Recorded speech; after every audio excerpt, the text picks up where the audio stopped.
ದಸರಾ ಉದ್ಘಾಟನೆ ವಿಚಾರವಾಗಿ ಈಗಾಗಲೇ ದೊಡ್ಡ ರಾಜಕೀಯ ನಡೀತಾ ಇದೆ. ಇದೊಂದು ವಿವಾದವೂ ಕೂಡ ಆಗಿದೆ. ಅತ್ತ ಬಾನು ಮುಷ್ತಾಕ್ ಅವರನ್ನ ಉದ್ಘಾಟನೆಗೆ ಕರೆದಿರೋದಕ್ಕೆ ಬಿಜೆಪಿ ನೇರವಾಗಿಯೇ ಅಪೋಸ್ ಮಾಡ್ತಾ ಇದೆ. ಯಾಕೆಂದ್ರೆ ತಾಯಿ ಭುವನೇಶ್ವರಿಯ ಪರಿಕಲ್ಪನೆಯನ್ನೇ ಒಪ್ಪದಂಥವರು ಹಿಂದೂ ಚಾಮುಂಡೇಶ್ವರಿನ ಹೇಗೆ ಒಪ್ತಾರೆ ಅನ್ನುವಂಥದ್ದು ಬಿಜೆಪಿಯ ಪ್ರಶ್ನೆ. ಆದರೆ ಇವತ್ತು ಬಾನು ಮುಷ್ತಾಕ್ ಅವರು ಕೂಡ ಮಾತನಾಡಿದ್ದಾರೆ, ಅವ್ರದ್ದೇ ಆದಂಥ ನಿಲುವನ್ನು ಸ್ಪಷ್ಟಪಡಿಸ್ತಾರೆ. ಇದರ ಜೊತೆಗೆ ಕಾಂಗ್ರೆಸ್ ಕೂಡ ಬಿಜೆಪಿಯತ್ತ ಹರಿಯಾಯ್ತಾ ಇದೆ. ಹಾಗಂತ ಬಿಜೆಪಿ ಕೂಡ ಸುಮ್ಮನೆ ಕೂತಾ ಇಲ್ಲ. ಇದಕ್ಕೆ ಸಂಬಂಧಪಟ್ಟಂತೆ ಮಾತನಾಡ್ತಾ ನೇರವಾಗಿ ಬಾನು ಮುಷ್ತಾಕ್ ಅವರೇ ಇದಕ್ಕೆ ಉತ್ತರಿಸಲಿ ಅಂತ ಪಟ್ಟನ್ನ ಹಾಕ್ತಾ ಇದೆ.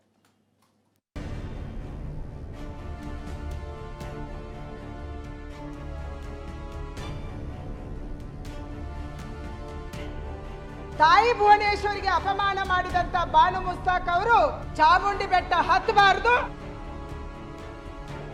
ಚಾಮುಂಡಿ ಬೆಟ್ಟ, ಚಾಮುಂಡಿ ದೇವರು ಎಲ್ಲಾ ಧರ್ಮದವ್ರಿಗಿದೆ. ಸಿದ್ದರಾಮಯ್ಯನವರ ಉದ್ದೇಶ ಏನು ಅಂತ ಕೇಳಿದ್ರೆ, ಪ್ರತಿ ಬಾರಿ ಹಿಂದೂಗಳನ್ನ ಅವಮಾನಿಸಬೇಕು. ದೇವರು ಒಪ್ಪಲ್ಲ, ಆ ಚಾಮುಂಡೇಶ್ವರಿನೇ ಒಪ್ಪಲ್ಲ ಈ ಬಿಜೆಪಿಯವರು ಮಾಡ್ತಾರೆ. ಬಾನು ಮುಷ್ತಾಕ್ ಕನ್ನಡ ಸಾಹಿತ್ಯದ ದೀಪವನ್ನ ಜಗತ್ತಿನ ಮಟ್ಟದಲ್ಲಿ ಬೆಳಗಿಸಿದ ಲೇಖಕಿ. ಆದ್ರೀಗ ಮೈಸೂರು ದಸರಾ ಉದ್ಘಾಟಕರಾಗಿ ಆಯ್ಕೆಯಾಗಿರೋದಕ್ಕೆ ರಾಜಕೀಯ ಚರ್ಚೆಗೆ ಗ್ರಾಸವಾಗಿದ್ದಾರೆ. ಬಾನು ಮುಷ್ತಾಕ್ ಆಯ್ಕೆಯನ್ನ ಬಿಜೆಪಿ ವಿರೋಧಿಸಿದೆ. ಈ ಬಗ್ಗೆ ನಿನ್ನೆ ಮಾತನಾಡಿದ್ದ ಕೇಂದ್ರ ಸಚಿವೆ ಶೋಭಾ ಕರಂದ್ಲಾಜೆ ಚಾಮುಂಡಿ ಬೆಟ್ಟ ಹತ್ತಬಾರದು ಎಂದಿದ್ರು. ಈ ಮಾತಿಗೆ ಕೆರಳಿದ ಡಿಕೆ ಚಾಮುಂಡಿ ಹಿಂದೂಗಳ ಆಸ್ತಿಯಲ್ಲ ಎಂದಿದ್ದಾರೆ. ಯಾವುದೇ ಕಾರಣಕ್ಕಾಗಿ ನಮ್ಮ ತಾಯಿ ಭುವನೇಶ್ವರಿಗೆ ಅಪಮಾನ ಮಾಡಿದಂತ ಬಾನು ಮುಸ್ತಾಕ್ ಅವರು ಚಾಮುಂಡಿ ಬೆಟ್ಟ ಹತ್ತಬಾರದು, ಚಾಮುಂಡಿ ಬೆಟ್ಟದ ತಾಯಿ ಪೂಜೆಯಲ್ಲಿ ಅವರು ಭಾಗವಹಿಸಬಾರದು. ಯಾಕಂದ್ರೆ ಅವರು ಪುಷ್ಪಾರ್ಚನೆ ಮಾಡಲ್ಲ ಅಂತ ನಾನು ಅನ್ಕೊಂಡಿದ್ದೀನಿ. ಚಾಮುಂಡಿ ಬೆಟ್ಟ, ಚಾಮುಂಡಿ ದೇವರು ಎಲ್ಲಾ ಧರ್ಮದವ್ರಿಗಿದೆ. This is all politics. ಯಾಕೆ ಹತ್ಬಾರ್ದು, ಯಾಕೆ ನಿಲ್ಲಿಸಬಾರ್ದು? ಈಗ ಆಯ್ತಪ್ಪ, ಅಯೋಧ್ಯೆ ರಾಮಕ್ಕೆ ನೀವು ಹಿಂದೂಗಳು ಮಾತ್ರ ಬರಬೇಕು ಅಂತ ಯಾಕೆ ಬಿಡಾಕಿಲ್ಲ? ಇಷ್ಟೇ ಅಲ್ಲ, ಬಾನು ಮುಷ್ತಾಕ್ ವಿಗ್ರಹಾರಾಧನೆ ಒಪ್ತಾರಾ ಅಂತ ಬಿಜೆಪಿ ಶಾಸಕ ಸುನಿಲ್ ಕುಮಾರ್ ಪ್ರಶ್ನಿಸಿದ್ದಾರೆ. ಬಿಜೆಪಿಯ ಈ ವಿರೋಧಕ್ಕೆ ಬಿಕೆ ಹರಿಪ್ರಸಾದ್ ಮಹಿಳಾ ವಿರೋಧಿ ಪಟ್ಟ ಕಟ್ಟಿದ್ದಾರೆ. ವಿಗ್ರಹಾರಾಧನೆಯನ್ನು ಒಪ್ಕೊಳ್ತಾರೆ, ನಮ್ಮ ಸಂಸ್ಕೃತಿಯನ್ನ ಒಪ್ಕೊಳ್ತಾರೆ ಅನ್ನೋದನ್ನ ಸರ್ಕಾರ ಖಾತ್ರಿಪಡಿಸ್ಕೊಳ್ಬೇಕಾಗಿತ್ತು. ಈ ವಿವಾದವನ್ನ ಸರ್ಕಾರವೇ ಮೈ ಮೇಲೆ ಎಳ್ಕೊಂಡಿತ್ತು.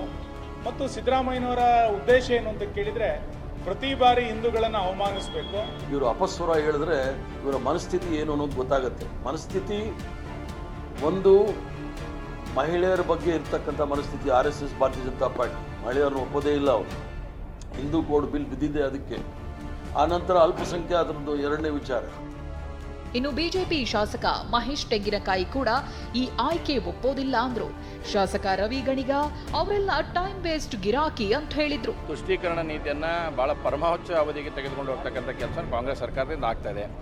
ಅದರದೇ ಒಂದು ಭಾಗವಾಗಿ ದಸರಾ ಉತ್ಸವಕ್ಕೆ ಇವತ್ತು ಅವ್ರನ್ನ ಕರೆದು ಬಂದು ಅವ್ರ ಕಡೆಯಿಂದ ಉದ್ಘಾಟನೆ ಮಾಡ್ತಕ್ಕಂಥ ಪ್ರಯತ್ನವನ್ನು ಮಾಡಿದ್ದು ನಾವು ಯಾರು ಕೂಡ ಇದಕ್ಕೆ ಒಪ್ಪಲಾರದಂಥ ಪರಿಸ್ಥಿತಿಯನ್ನು ನಿರ್ಮಾಣ ಮಾಡಿದೆ. ಅವ್ರು ಎಲ್ಲದಕ್ಕೂ ವಿರೋಧಿಸ್ತಾರೆ ಬಿಡ್ರಿ, ಅವರು ಸುಮ್ಮನೆ ಟೈಮ್ ವೇಸ್ಟ್ ಗಿರಾಕಿದ್ರು. ದೇವರು ಒಪ್ಪಲ್ಲ, ಆ ಚಾಮುಂಡೇಶ್ವರಿನೇ ಒಪ್ಪಲ್ಲ ಈ ಬಿಜೆಪಿಯವರು ಮಾಡ್ತಾರೆ. ಮೈಸೂರು ದಸರಾ ಉದ್ಘಾಟಕರಾಗಿದ್ದಕ್ಕೆ ಕನ್ನಡ ಸಾಹಿತ್ಯ ಪರಿಷತ್ನಿಂದ ಸಾಹಿತಿ ಬಾನು ಮುಷ್ತಾಕ್ಗೆ ಸನ್ಮಾನ ಮಾಡಿದೆ. ಈ ವೇಳೆ ಮಾತನಾಡಿದ ಬಾನು ಮುಷ್ತಾಕ್ ನಾಯಕರಿಗೆ ರಾಜಕಾರಣದ ಪಾಠ ಮಾಡಿದ್ದಾರೆ. ರಾಜಕೀಯವನ್ನ ಮಾಡಬೇಕು, ವಿರೋಧ ಪಕ್ಷ ಅಂತ ಇರಬೇಕು, ಆಡಳಿತ ಪಕ್ಷ ಅಂತ ಇರಬೇಕು. ಆದರೆ ಯಾವ ವಿಷಯದಲ್ಲಿ ರಾಜಕೀಯವನ್ನ ಮಾಡಬೇಕು, ಯಾವ ವಿಷಯದಲ್ಲಿ ರಾಜಕಾರಣ ಮಾಡಬಾರ್ದು ಅನ್ನುವಂತಹ ಪ್ರಜ್ಞೆ ಸಕ್ರಿಯ ರಾಜಕಾರಣಿಗಳಿಗೆ ಇರಬೇಕಾಗುತ್ತೆ. ಮೈಸೂರು ದಸರಾ ಉತ್ಸವಕ್ಕೆ ದಿನಗಣನೆ ಶುರುವಾಗಿದೆ.